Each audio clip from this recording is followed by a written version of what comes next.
ಎಲ್ರು ಹೇಳ್ತಾರೆ ಫಿಸಿಕಲ್ ಆಗಿ ಮಾಡೋದ್ ಕಾಣಿಸುತ್ತೆ, ನನ್ನ ಎಮೋಷನ್ಸ್ ಇದ್ರೆ ನಾನು ಅದನ್ನ ಅಳು ಮೂಲಕನೋ ದುಃಖದ ಮೂಲಕನೋ ಕಿರ್ಚೋ ಖುಷಿ ಪಟ್ಟೋ ತೋರ್ಸ್ಕೊಂಡ್ಬಿಡ್ತೀನಿ. ಬಟ್ ಮನ್ಸಲ್ಲಿ ಬರೋದು ಯಾರಿಗೂ ಗೊತ್ತೂ ಆಗಲ್ಲ, ಅದಕ್ಕೆ ಅದ್ರದ್ದು ಏನು ಎಫೆಕ್ಟ್ ಇಲ್ಲ ಅಂತ.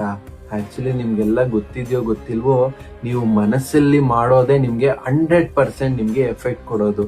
ಮನಸ್ಸೇ ಎಲ್ಲದಕ್ಕೂ ಕಾರಣ. ಮನಸ್ಸಲ್ಲಿ ಒಂದು ಆಲೋಚನೆ ಹುಟ್ಟುತ್ತೆ. ಎಕ್ಸಾಂಪಲ್, ನಾನು ಇವತ್ತೋಗಿ ಪಾನಿಪುರಿ ತಿನ್ಬೇಕು. ಆ ಪಾನಿಪುರಿ ತಿನ್ಬೇಕು ಅನ್ನೋದು ಒಂದು ಮೆಂಟಲ್ ಲೆವೆಲ್ ಅಲ್ಲಿ ನಡೆಯೋದು. ಅದಕ್ಕೆ ಅದರದೇ ಆದಂತಹ ಎಮೋಷನ್ಸ್ ಕ್ರಿಯೇಟ್ ಆಗುತ್ತೆ. ಏನು, ನಿಮ್ಮೊಳಗಡೆ ಖುಷಿ ಆಗುತ್ತೆ, ಓ ತಿನ್ನೋಣ, ಆ ಖುಷಿ ಅನ್ನೋದೊಂದು ಭಾವನೆ. ನಿಮ್ಮ ಫಿಸಿಕಲ್ ಲೆವೆಲ್ ಅಲ್ಲಿ ಎದ್ದೋಗಿ ದೇಹ ಅಂಗಡಿಗೆ ಹೋಗಿ ಪಾನಿಪುರಿ ತಿನ್ನುತ್ತೆ. ಇದಕ್ಕೆಲ್ಲ ನೀವು 5 ನಿಮಿಷದ ಹಿಂದೆ ಮನೇಲಿ ಕೂತವ್ರು ನೆಕ್ಸ್ಟ್ ಬಂದ್ ಅಂಗಡಿಲಿ ಕೂರೋ ಕಾರಣ ಏನು, ನಿಮ್ಮಲ್ಲಿ ಮನ್ಸಲ್ಲಿ ಹುಟ್ಟಿರುವಂತ ಒಂದು ಆಲೋಚನೆ. ಅದಕ್ಕೆ ನಿಮ್ಮ ಎಲ್ಲಾ ಕರ್ಮಗಳಿಗೂ ಕಾರಣ ನಿಮ್ಮ ಮನಸ್ಸು. ನಿಮ್ಮ ಮನಸ್ಸು ಕೂಡ ಕರ್ಮ ಮಾಡುತ್ತೆ. ನಿಮ್ಮ ಮನಸ್ಸಲ್ಲಿ ಹುಟ್ಟೋ ಆಲೋಚನೆಗಳಿಂದವೂ ಕೂಡ ನಿಮ್ಗೆ ಪುಣ್ಯ ಅಥವಾ ಪಾಪ ಬರುತ್ತೆ. ಆ ಕಾರಣಕ್ಕೆ ನಾನು ಹೇಳುವಂಥದ್ದು ಮೆಂಟಲ್ ಲೆವೆಲ್ ಮೇಲೆ ಗಮನ ಕೊಡಿ.